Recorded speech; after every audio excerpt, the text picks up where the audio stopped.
on programs getting mixed up or whatever. I guess the simple way to handle that one, I guess, is to, I guess again, would be like labeling, or maybe to, as they say, take a closer look at what's being played there or whatever at the time or whatever. I don't know. Only happened to me a couple of times in the past. Usually been straightened out later, so it's not too serious. I guess the only other thing I would probably complain about, maybe if there's you could call it a complaint necessarily, is sometimes the programming gets a little behind time there, and find having to cut shows short there sometimes. That doesn't always work, I suppose. If it's a show that's been on a long time, it's not that much of a problem, but a number of times or something like that. But sometimes it happens with new programs, and it's not such a good idea. But little comment for those two fellows who don't like the Cowell Report too well there. I thought, well, maybe they should do their own show there. Maybe they could call it liberalism, love it or love it, or something like that. See how well they go over on the air.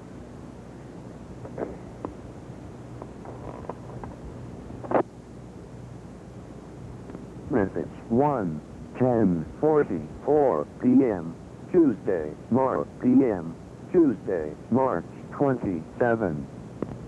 I'd just like to say that I really enjoy the Cowell Report, and I think it's...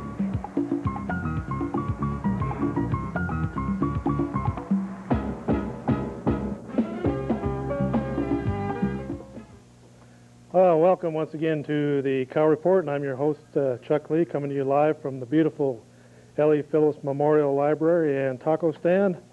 And this is a live program, and of course with me as usual I have my rusty trusty sidekick, Fred the True Stafford. We're glad to see you back, Fred. Hello there. And that's a beautiful hat you're wearing tonight. I'm glad to see you're getting colorful. And yes. Now what's that hat say? Osmos? Yeah.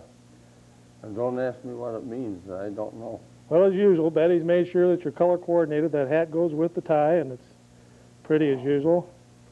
Well, Fred, we've had a lot of things happen in the last week. Yes. And boy, oh boy, we got a lot to talk about tonight.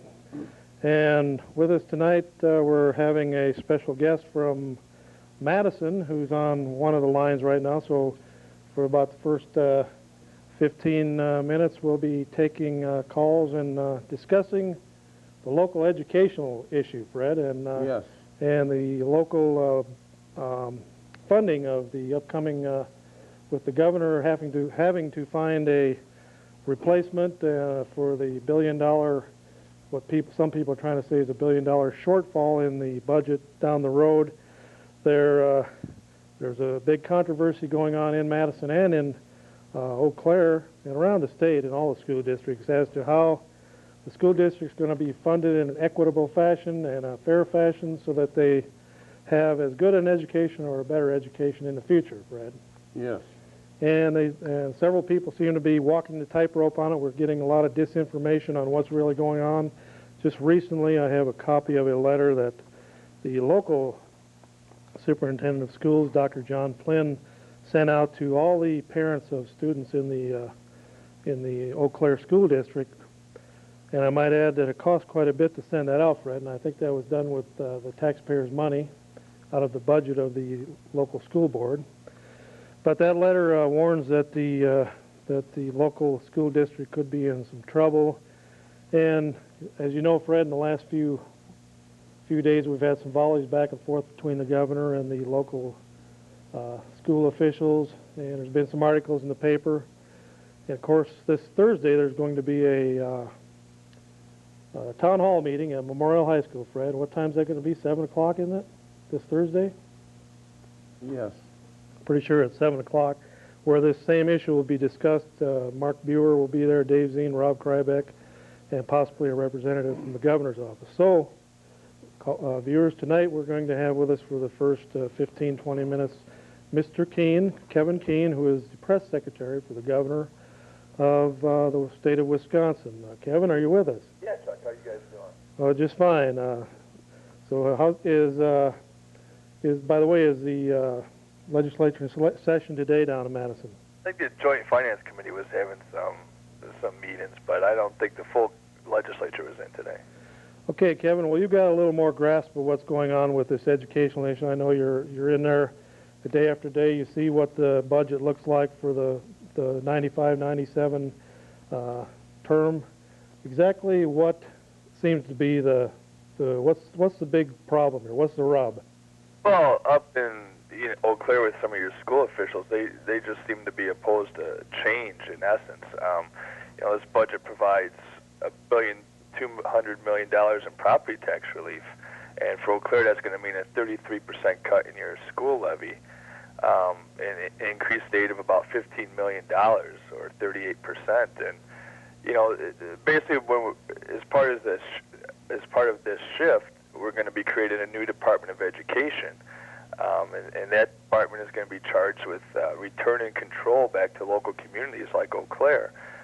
Right now, all the power over education in this state is centralized here in Madison with a huge bureaucracy called the Department of Public Instruction.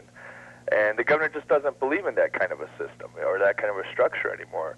He believes that the more local you can get control, the better off you're going to be, especially when it comes to education. The people who best know how to educate their kids are the parents, the teachers, the superintendents, the school boards, the taxpayers of Eau Claire. And they should ultimately have the say in how you go about teaching your kids up there. Okay, there's some innovative programs that the governor is looking at, and there has been some experimentation with these on a smaller scale, but evidently we would like, or the legislature or the governor would like to see them expanded. And one of those is public school choice. Could you explain what that looks like over the next 2 years? Well, first of all, it's important to know that these proposals the governor is putting out there are just options. Communities don't have to do them, but if they want to do them, they have the flexibility and authority to do so. With public school choice, that basically just says that a parent is going to have the choice of which school to send their child to, which just makes common sense. They're dissatisfied with the school their child's going to right now, they can pull them out of that school and send them to a different public school. They're not limited by arbitrary boundary lines anymore, and we think that's going to create for a better school system as a whole, because once one school starts saying that they're losing kids, they're going to start doing something to fix themselves. Okay, now with the public school choice as opposed to private school choice, with public school, would each parent or parents of that child, would they get something in the form of a voucher where they could go to any public school in the state of Wisconsin? Well, the money follows the kid. So if, say, someone goes to Eau Claire Memorial and decides they want to go to Eau Claire North, they would go to Eau Claire North, and the money that normally would be paid to Eau Claire Memorial for that kid would instead go to Eau Claire North. Or if they, say they're in Eau Claire and they want to go to school in Altoona, intra-district, money would go from the Eau Claire School District to the Altoona School District. Okay, now, when and if this is implemented, it seems like there'll be a shakedown period where some schools will go through a drastic reduction in their amount of enrollment. Other schools could possibly do a drastic increase in enrollment. How are you going to iron all these? Well, in an area like Eau Claire, we really don't know if it's going to be that big a problem because you have good schools up there. And I think the parents going to each of the schools are generally happy with the schools their kids are going to. Mm-hmm. I don't think it's going to have a dramatic impact, but we see it having perhaps a bigger impact is down in southeastern Wisconsin and Milwaukee, or some of the suburbs where education isn't doing very well, and the parents want a choice to be able to pull their kids out of a bad school and send them to a better school. And that's like common sense to us. The parents should be able to make sure their child's getting the best education possible. Okay, well, and I can see where you're talking about, like in the Milwaukee area, you could have some very stiff competition. So yeah. Competition creates excellence. Exactly, and that's the governor's philosophy. And so my personal view is a socialist type system creates mediocrity. But I'm not putting words into the governor's mouth, but it seems to me like in Milwaukee that would work fine, but in some of these more sparsely populated areas where there might be only one high school for 25, 30-mile radius, it would be hard unless there was some help on busing or getting students to a better school, it doesn't seem like it would help in the rural areas as much. Right. Well, part of our problem right now, Chuck, is just the basic philosophy. Right now, government makes too many decisions for parents, and that's just wrong. Parents should be deciding where their kids should go to school and how their kids should be educated. And if they're unhappy, they should have some power to do something about it. Right now, they don't. All the power is in Madison. Madison tells you yours have to send Johnny or Susie to this school for this period of time, and they're going to be taught this way. And you know, it's a one-size-fits-all mentality. That just doesn't work in today's modern society. Well, I know Tommy Thompson was preaching downsizing long before the federal government got wise to it. Sure. And now they're picking up on it. But another area I want to talk to you about is charter schools. And I know Michigan, I think they just passed a bill on that, or they already have it in place, but Minnesota, I think, is experimenting with that too. How do the charter school system, how does that look for Wisconsin? Well, that's something I think is just symbolic of what we mean by giving more control to the local communities. Here, under the charter school system, you know, a group of parents and teachers and administrators can identify a problem in your school district. You know, certain kids aren't being taught a certain way or effectively, so hey, maybe we need to create a unique school unto itself and send these kids to that school. Maybe it's a school for the arts or a school for kids who are having problems at home or something to that effect. You know, it could be anything. You know, let your imagination run wild. But the community together comes up and designs this school and meets a unique need in its community. And, you know, that's the ultimate of what we mean by sending control back to the local community. You guys decide what your problems are and how to go about fixing them, because Governor Thompson trusts people in Eau Claire can make much better decisions about meeting the needs in your community than bureaucrats sitting here in Madison who probably never go to Eau Claire. Well, I could see like in Milwaukee, a city that size, you could have one school just for computer science. Sure. Or technical fields, like technical high schools. Yeah, whatever that community thinks is needed. You know, they should have the ability to go for it. Not everybody's going to be a rocket scientist, so have trade schools. Is that, exactly. You know, is that kind of let the local people start thinking again? Is that what you're saying? Exactly, Chuck. I mean, there's so many great ideas at the local level, and people, you know, you guys know how to take care of your problems in Eau Claire. You don't need Madison to come in and tell you how to take care of your problems and how to meet the needs of your kids. You know, it's a matter of trust, too, Chuck. Tommy Thompson trusts you guys. He trusts the people in Eau Claire. He doesn't trust the bureaucrats here in Madison, which the current system coddles. Okay, now, tied in with the public school choice, I don't know if vouchers are tied in with that, but vouchers is one of the components by itself. Now, by vouchers, will you mean that a parent will get a choice between a public, private, or religious school, or how exactly? Well, the vouchers right now, that's just for Milwaukee public schools. Okay. Right now, this doesn't have any plans to go statewide with that. He wants to see how this works in Milwaukee, which has, you know, they have the biggest problem education-wise in the state right now. So he wants to try something radical there, like a private school choice, which includes vouchers. Basically, the vouchers is how we get around the constitutionality question. Instead of giving money directly from the state, private religious school, we give the money to the parent, and that parent chooses what school she wants to send her child to, whether it be a public school or a private school, and then she spends that voucher at that school. All right, that seems to be working in Milwaukee, doesn't it? Well, we haven't. Right now in Milwaukee, we just have non-sectarian, so it can't be a religious school. All right. What's proposed in this budget is to include religious schools. And yet, with the non-sectarian schools, we're seeing tremendous success because you have the parents involved. The parents actually care about where their kids are going to school and how they're being educated because, you know, we give them a choice. You know, what a radical idea to give a parent a choice in where to send his or her daughter to school. Okay, getting back to the DPI restructuring or reorganization. Now, some people that seems very dramatic, but in Washington, they're talking about eliminating whole departments, like the Department of Education, Right. totally on the federal level. Right. So you're not totally talking about wiping it out. There still is going to be a structure. Yeah, we're not going all the way that the feds are going. It's a kind of a different situation. But here in Madison, where the governor's philosophy is that, you know, we need to get control back to the parents' hands somehow. Uh-huh. Right now, DPI is this huge bureaucracy of 700 people who just sit in Madison making rules and handing down mandates all day. And you know, it's a bureaucracy that just feeds upon itself. You know, they're incapable of change because they are you know, a creation of themselves. And so you need something new. You need to make a fresh start with this new Department of Education. It's only going to have about 100 employees, about 1/7 of what DPI currently has. And it's the first job it's going to do is to eliminate all these mandates that are coming down from Madison.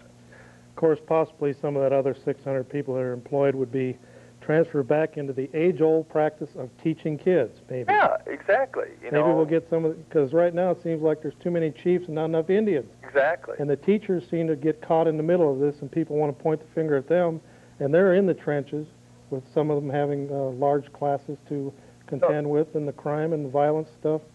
And then we just seem to, the top end of it seems to just keep getting more top-heavy. Right. So the irony, I think, Chuck, of this whole debate is the people fighting us the hardest right now on this is the teachers union, WEAC. Uh-huh.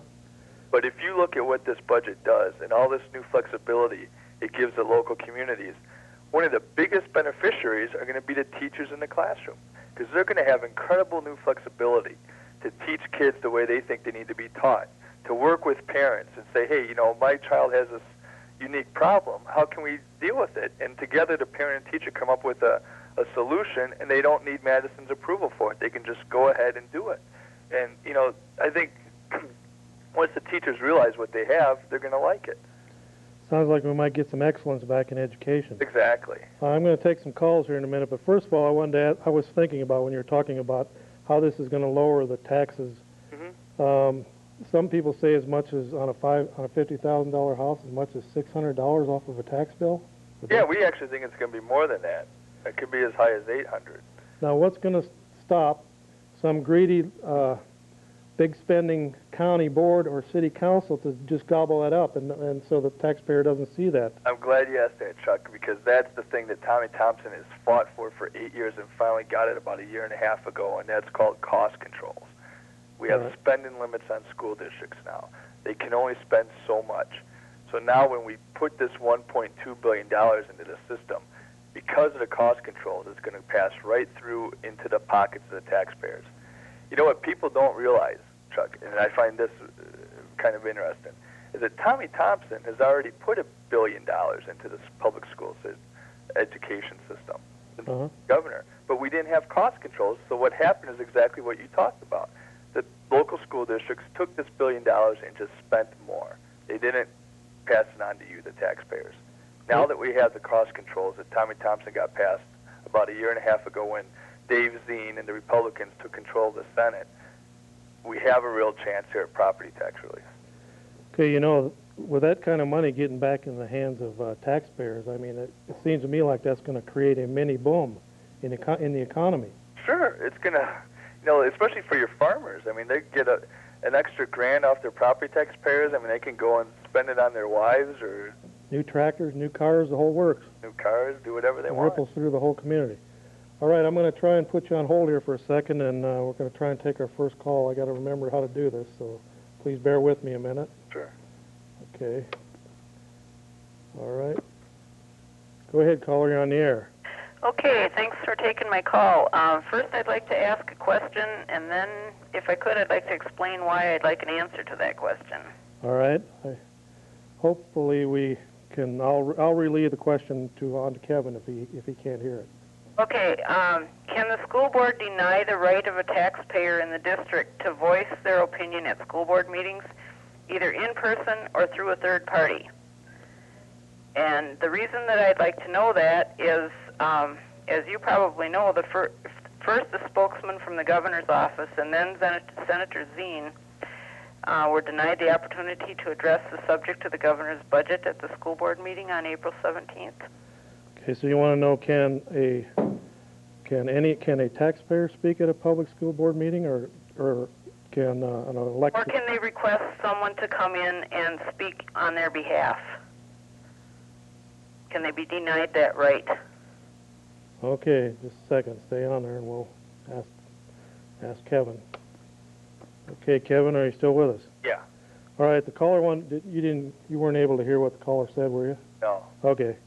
I don't know exactly how this is wired up, so I don't want to lose you, but I think the question was, can a school board deny the right of a taxpayer or somebody from the governor's office or a state representative to speak at a public school board meeting, like what happened to Dave Zine, and also the representative from the governor's office was denied the right to speak at the last school board meeting. Is that legal, or what? Well, I wouldn't think it would be legal, and you know, I'm not sure what your rules there are up in Eau Claire, but you know, basically when you have an open meeting, I think for the most part, if they have an open part of that meeting, anyone can speak. But you know, our point wasn't to go up there and cause trouble or to stir trouble. We wanted, you know, Superintendent Hanson had put out what we believe was just a blatantly false memo, and we wanted to go up there and tell the truth and give the governor's side. I think when, you know, board president Don Flynn denied us that opportunity, it made the whole process seem a little rigged, like he and Hanson had this little message they wanted to send out on behalf of DPI, and they weren't going to give the governor his say because they were afraid that the truth would come out. So, you know, that's what upset us. But, we, you know, our intention wasn't to go up and crash their hearing or cause any trouble. We'll just go out and get the message out our own way. Was it, I guess it was legal, they must have attorneys there, but was it ethical or legal for the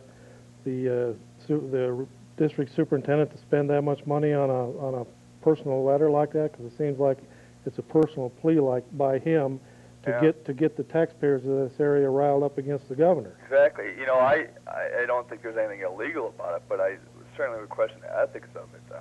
Here's a man who's not even an elected official in your community using taxpayer money to set a political agenda, to tell you what his political beliefs are. And he, the thing that just makes me the most mad about it is he used your children to carry that message. He sent it home in their backpacks. And, you know, I think that's just outrageous. Well, there's always been a saying, if all else fails, dangle the children in front of them. Exactly. And that usually works. Now, if I was a parent up there and he used my child like that, I'd be pretty upset. Okay, let me take another call here for you. Okay, caller, did you have one more question? Yeah, I've got another question. It also has something to do with the legality of Dr. Hanson's actions and the school boards. And what I was wondering is how far he can legally go in distorting the facts when he presents them to the school board or to parents or to teachers or whoever. Okay.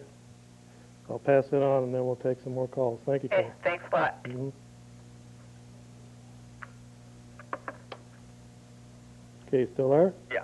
All right, the last question she wanted to know is legally, how far can the superintendent go in passing and asking the parents to get involved in something like this? Well, you know, it seems legally you could probably do just about anything.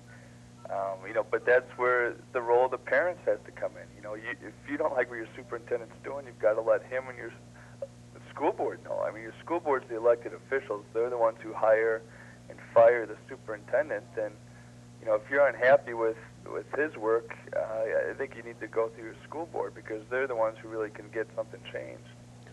Okay, Freddie, do you have a question there?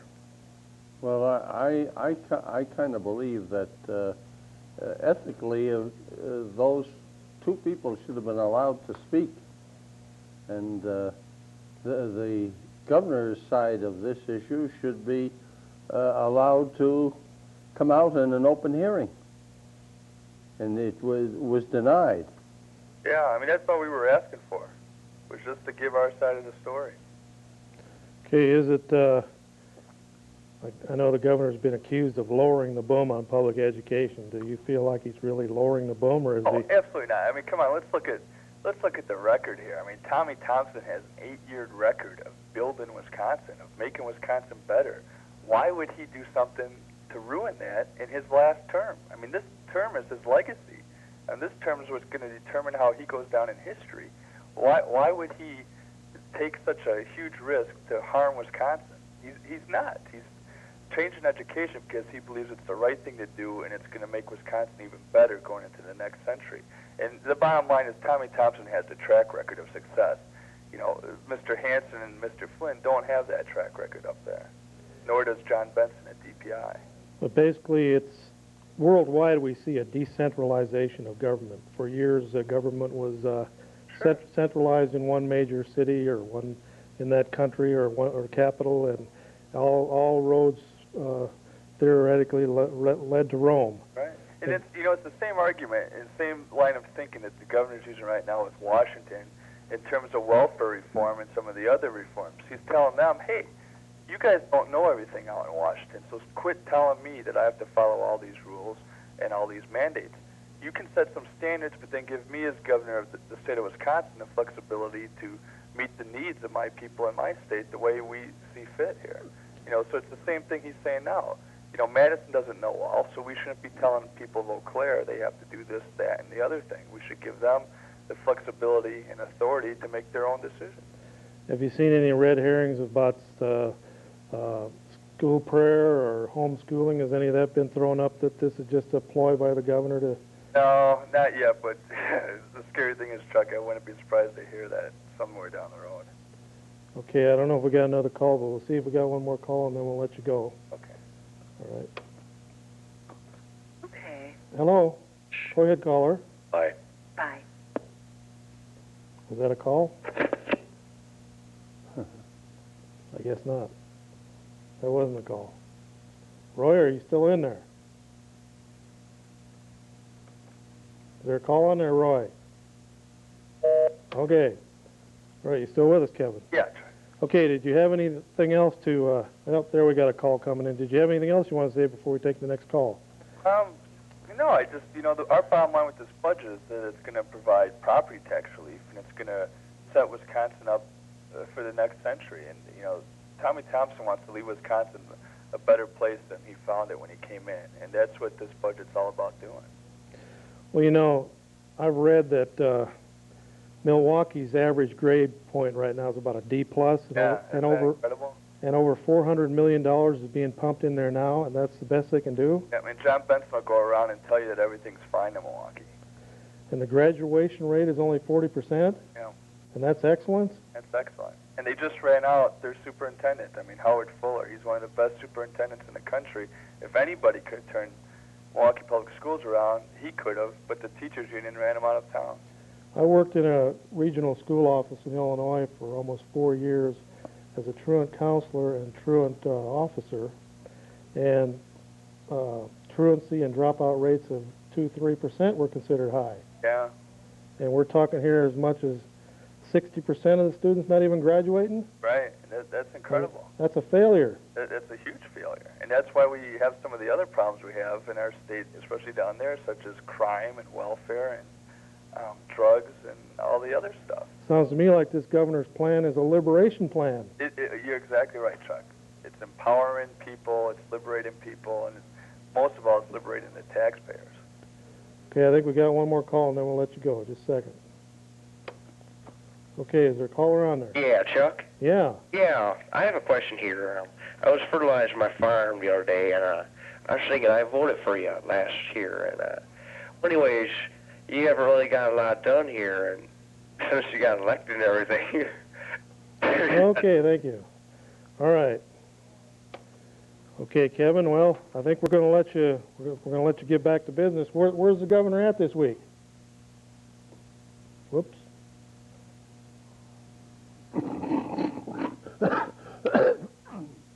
Hello? Hello? Hello? Hi. Oh, Kevin? Yeah. Yeah, where is the governor going to be this week now? What's he doing? Has he got any speeches to give on this issue, or is he?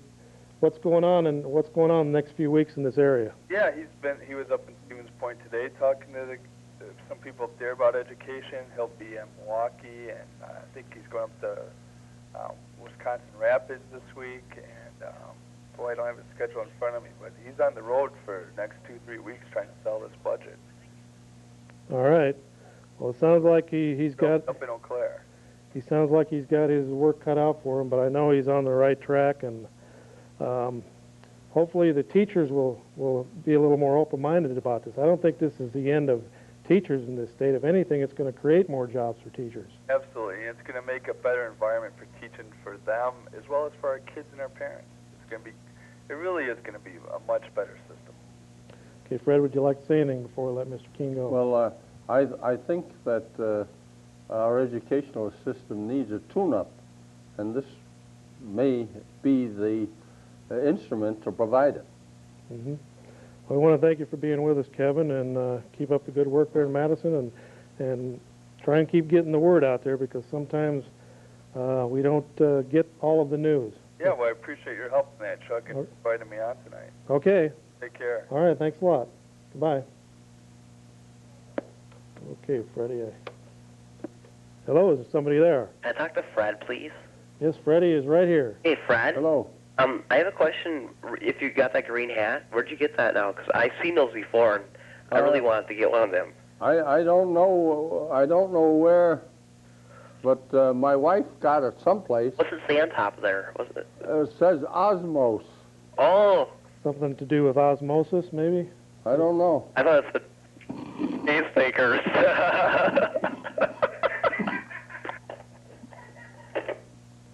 Couldn't hear what he said, Freddie. Yeah. Okay, Fred. Well, we just had with us Kevin Keene from the governor's office, and by the way, now, Fred, we'll mention once again that this Thursday there's going to be a town hall meeting at Memorial High School, and they'll be discussing this issue and other issues with Senator Dave Zien, Representative Rob Krybeck, and Department of Revenue head Mark Buer. So maybe they can get a little more light shed on this whole subject, Fred. Yes. Now, getting back to what day this is, Fred. This is April 24th, and we're kind of behind time here, but we got to see how much you know about history, Fred. And on this date in history, and I'll give you a date here of 1877, Fred.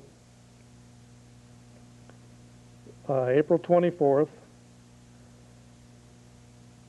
the last Union forces are removed from the South when Louisiana is allowed to resume local government after the Civil War. Now, what state was that? You said Louisiana. All right, you're perfectly right, Fred. Okay, I bet I'll get you one more here, and then we're going to take a call here, Fred. April 25th, that's tomorrow. This name first appears in a book to describe the New World. This is 1507. What was that name that they described the New World of the United States back in 1507 in the history books on this date? What did they call it, right before they called it the United States and before they called it, what did they call it, Fred? It's named after one of the travelers on the ocean, Vespucci. What was his first name? America. America, that's right. 1507 was the first time the name America was mentioned in a book describing the New World, April 25th. Okay, I think we got a call coming in here on line 1, so we'll get right to that. Go ahead, caller, you're on the air. Hey. Hello. Yeah. Fuck you. Well, that's very intelligent. That's just another prime example, Fred, of what almost $7,000 will buy you in education. Go ahead, caller, you're on the air. Yeah, I'd like to tell Fred what Osmo stands for. It's a company, they do power pole inspection out of Buffalo, New York. It kind of looks like a pole, cross-section of a telephone pole there. Yeah, they do treatment of wood. Huh. Just want to tell you that. It's probably a process to keep them from rotting, huh? Right. So they last 30, 40 years in the ground. Exactly. Would you like to ask Freddie or me a question? Well, not really. I'm a student at Stout, and I just want to kind of know what you guys think about how they plan on taking away or upping our tuition and stuff like that.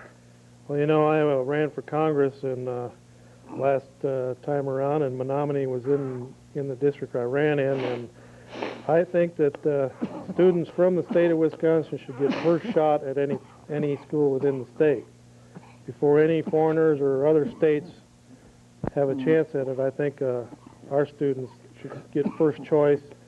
And I think that we definitely need to look at these tuition increases. Are they really needed, or is it just padding the salaries of that minority at the top that basically doesn't teach, but they're more of a administrative. Do we need all that administration at the top? If we liberated some of that area and spread that money around, not to professors, but to reducing the cost of education, I think you would see you wouldn't have any need for increased tuitions. And of course, like I say, Wisconsin students should be first in line. I totally agree with you. Shouldn't be any Wisconsin student that's denied education in Wisconsin, on higher education. They should always be first.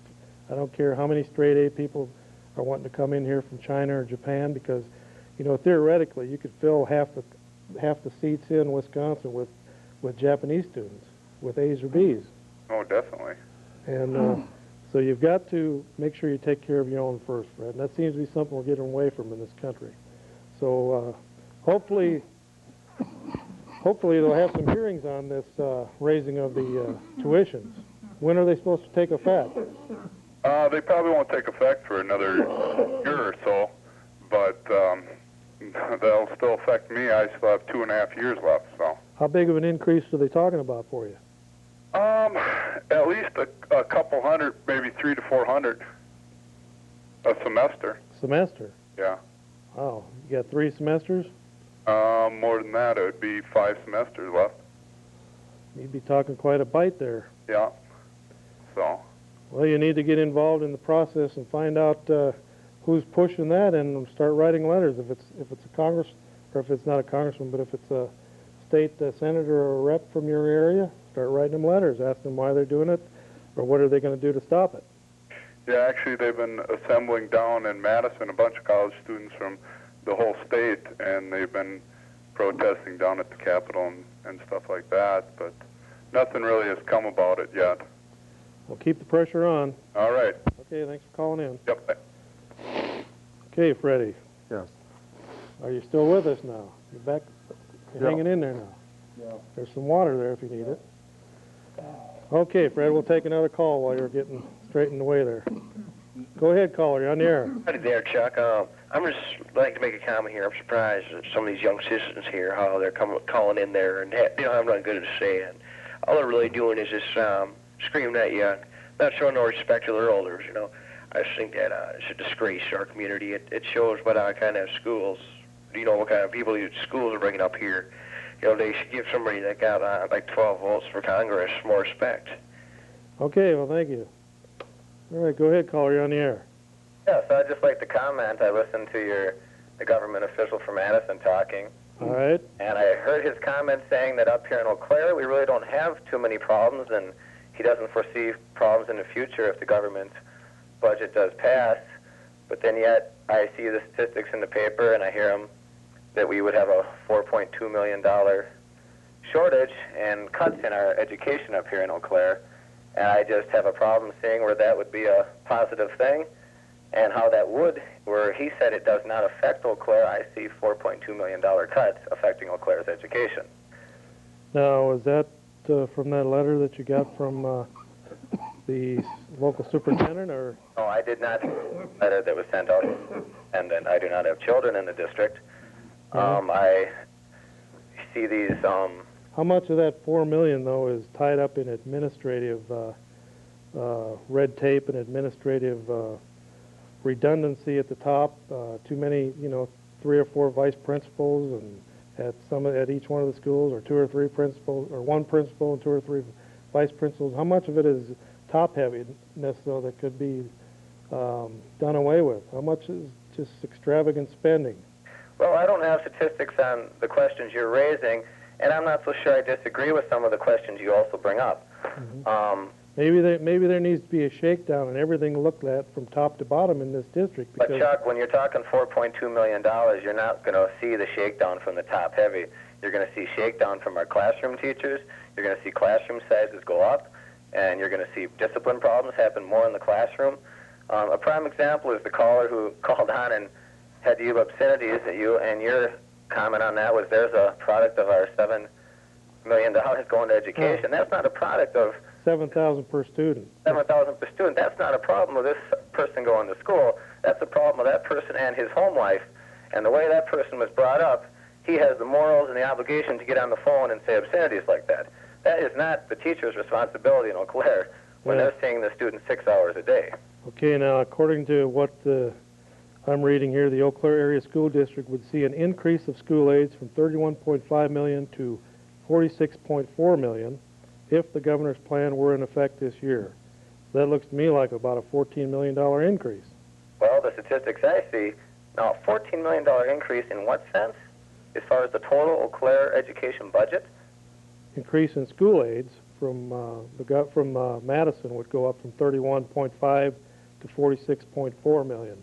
So the share that comes out of Madison would be boosted almost 14 million. I assume that would be over the 2-year life of that budget from 95 to 97, if that's implemented this year. So then the shortfall would be because of the Eau Claire taxes being cut out of the homeowners and the Eau Claire residents, correct? Yeah, but there's going to be an increase coming from your school aids are going to be increased. So I don't know if there's going to be a $4 million shortfall or not. Well, I guess that's statistics I see, and that's the statistics that worry me, working here in town and worrying about the future of my future children going through the Eau Claire area school system. Mm-hmm. I know quite a few teachers out there that work very hard, and I don't think the teachers should be in the middle of this. It seems like I agree with you there, and 100%, but it scares me when you start talking class enrollments going up. I think Eau Claire did a very good thing here 2-3 years ago when we passed a bond referendum to start building these schools. And, when I moved here 3 years ago, some of the schools I saw I couldn't believe. And in the short time I've been here, I see this town really building and making some nice strides in education. Mm-hmm. And then I hear the government person on the phone with you earlier saying how things are pretty good up here in Eau Claire and we don't need to make too many changes.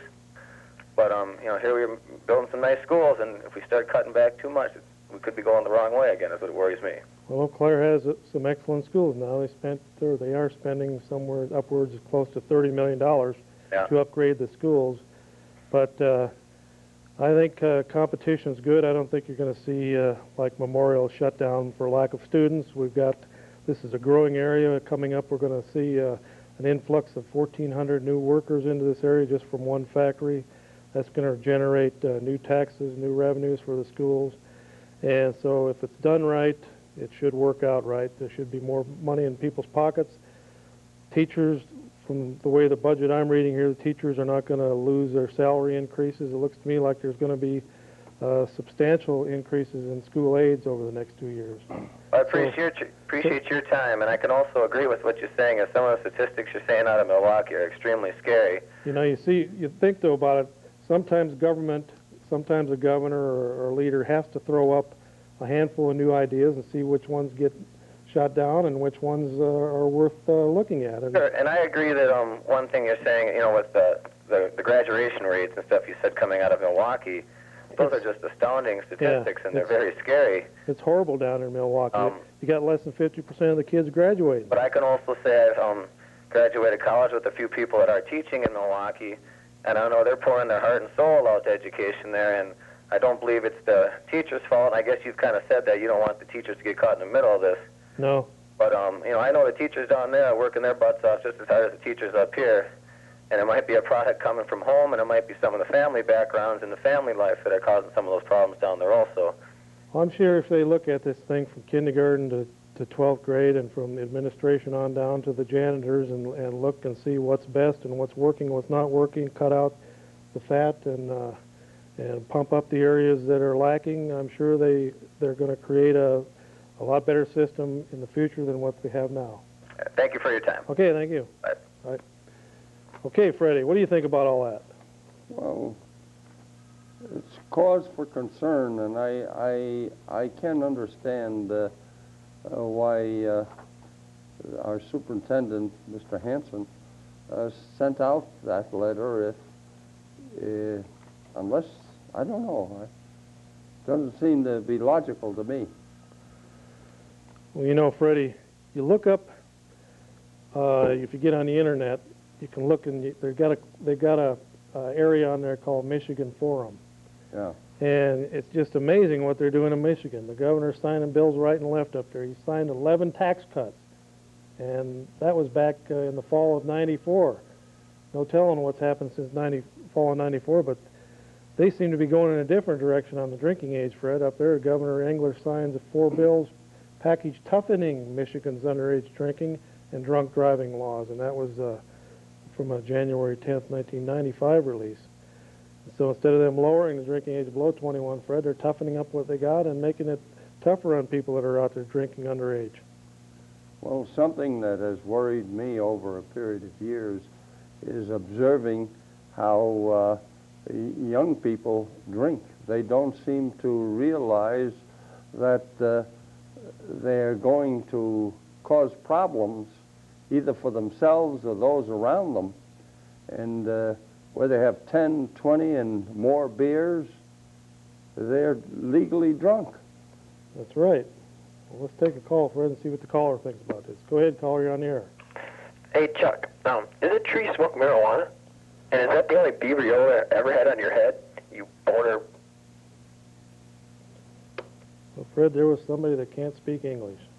And yes, it was true. As a younger person, I did smoke marijuana. Myself and millions of other people in the 60s experimented. Some of them are still smoking it, Fred, from the 60s, and others don't even know where they're at. They've been smoking it since the 60s. All right, let's try this one. Go ahead, caller, you're on the air. Fred said he didn't know a while ago why Lee Hansen got into this deal with the governor, but the poor guy wants more money. He's only making a little over $80,000. He and the county administrator, Wampler. Yeah.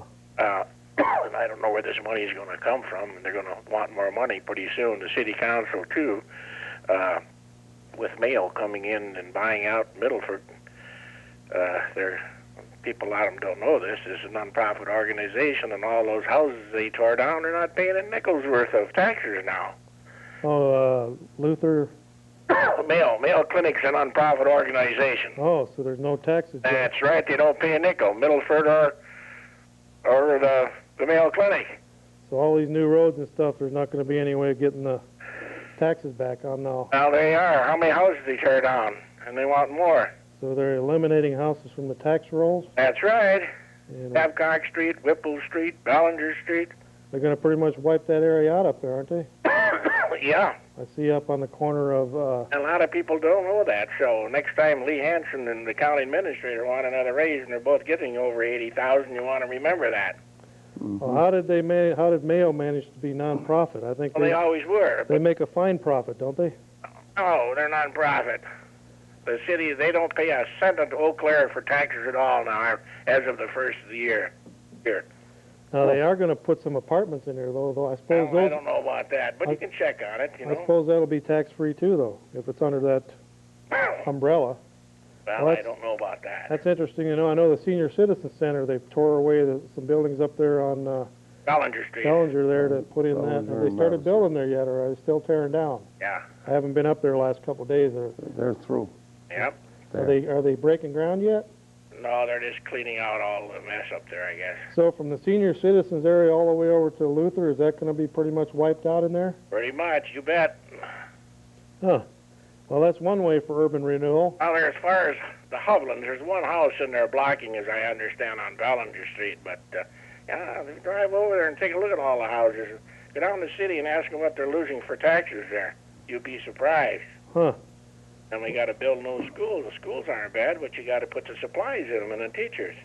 Yeah, there's a school going in right around that area, too, isn't there? I drive. They tore down a bunch of houses for the school there. Yeah. Yep. Okay, well, thank you. All right, thanks for calling in. What do you think about that, Freddie? Well, it's interesting. That's for sure. Well, Freddie, there's another massacre going on over there in Africa.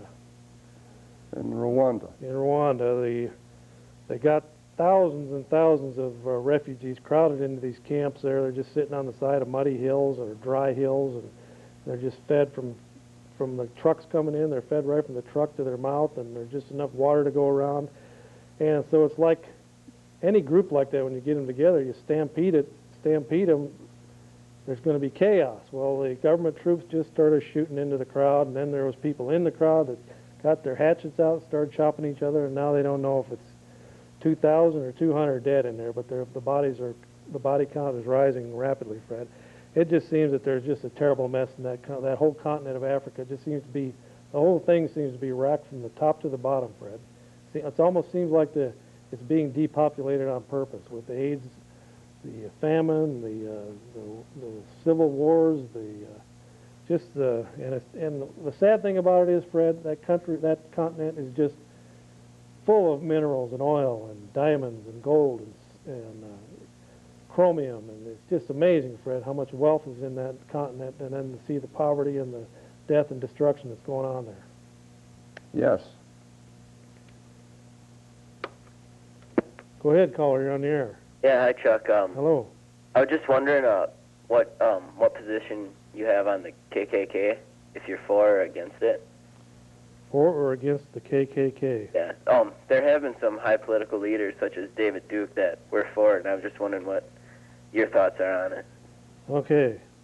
All right, well, David Duke was at one time in the KKK, and then he broke away and formed a group called the National Association for the Advancement of White People,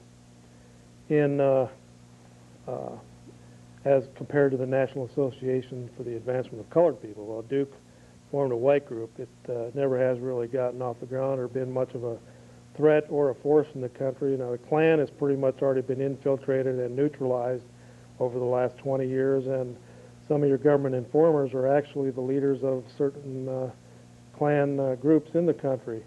So that group has basically been neutralized. There's not really much going on in there. And in some cases, the Klan has just basically turned into a trinket-type sales organization, just selling trinkets of the past, of the old glory days of the Klan around the turn of the century and after the Civil War and into the 20s, when the Klan really was a force and elected senators, governors, legislators, and sheriffs and the whole works. But now it's just a fleeting memory from the past. There's not really much going on there.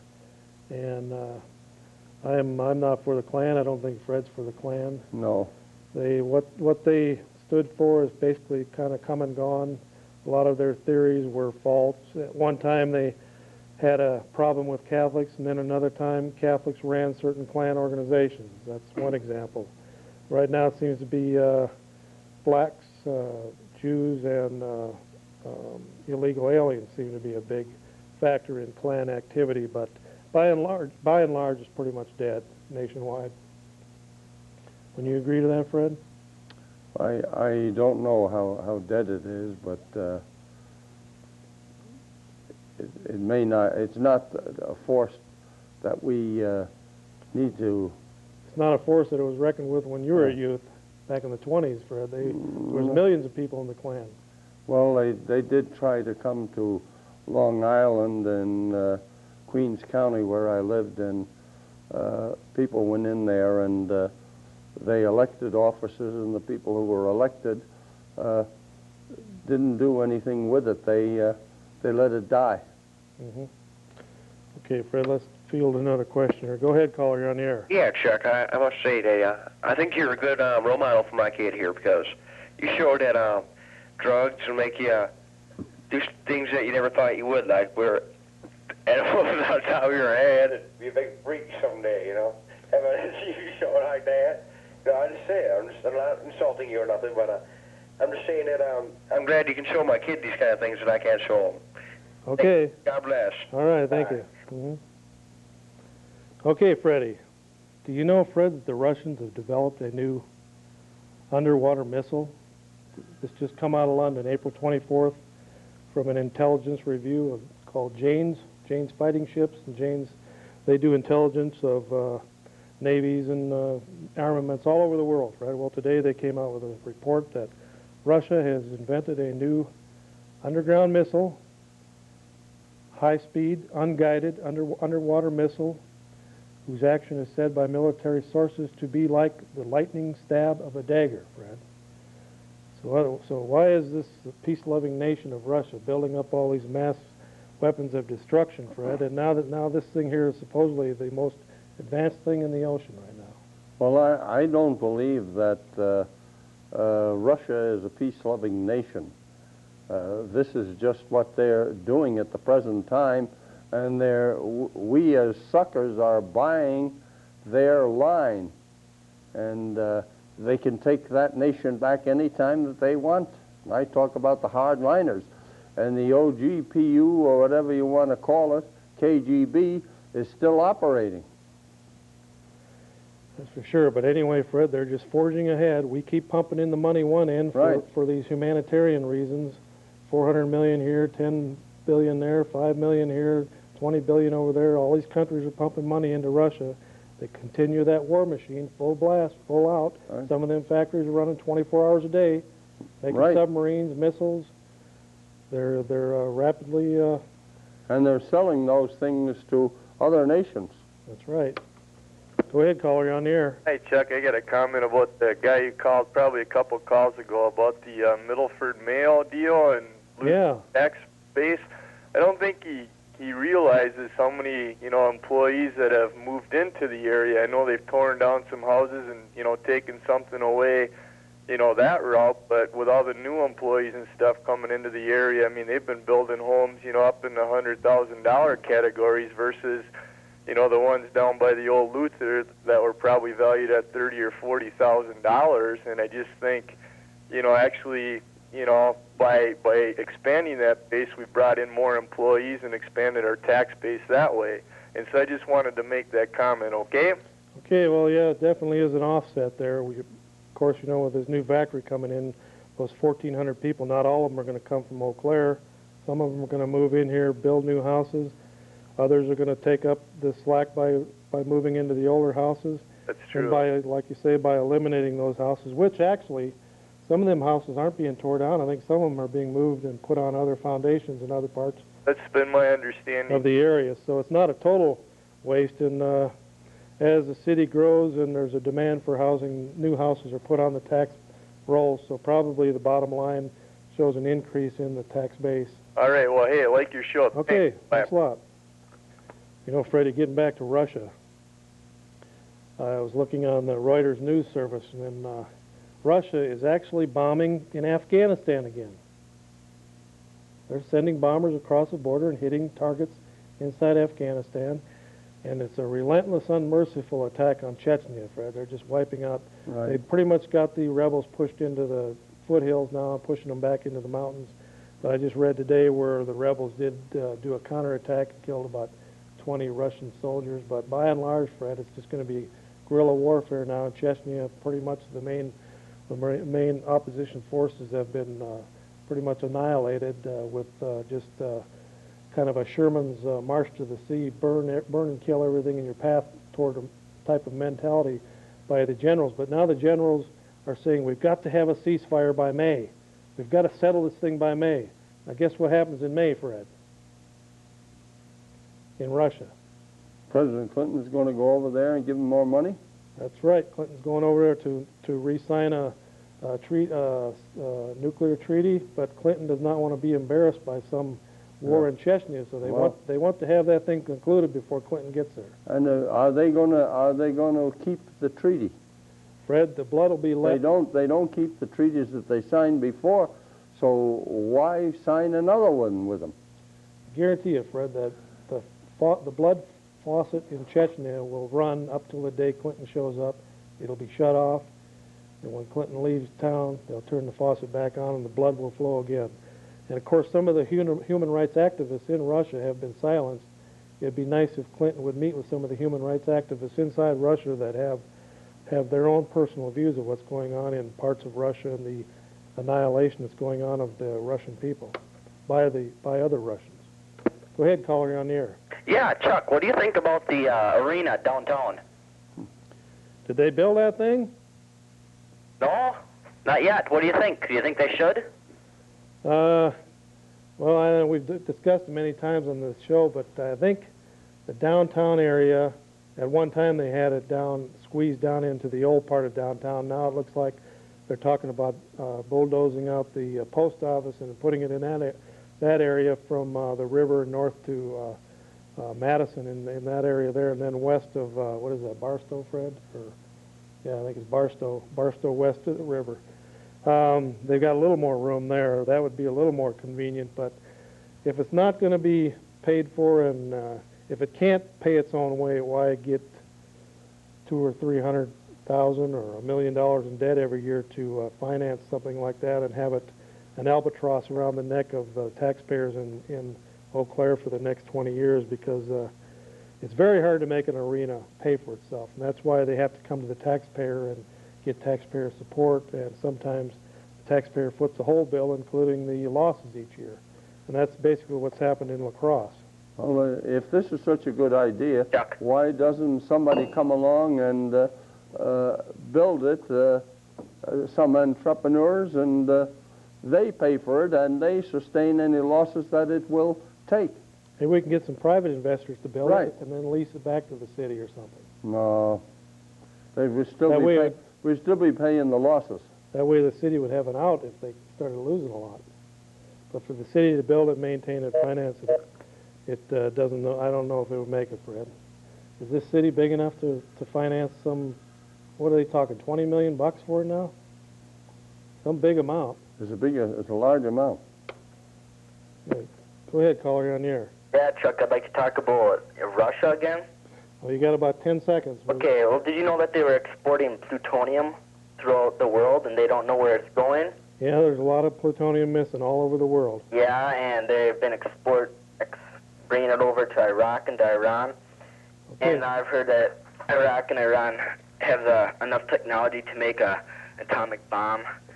Okay, well, thanks a lot, caller. The caller is right, Fred. It is a mess. There's a lot of problems now since the loosening up and the breakdown of the Soviet Empire. Well, we want to thank you all for tuning in to the Cow Report. We'll see you again right here next week, I think, Fred, on the Cow Report at 2 o'clock. Thank you all, and we'll see you next week. Adios. See you, Freddie. Bye now.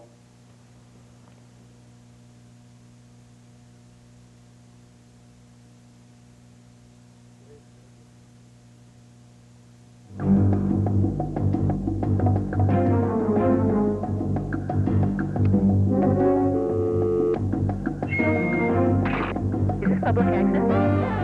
Oh, hi. I just called to see if you needed a ride home. Is Cliff there?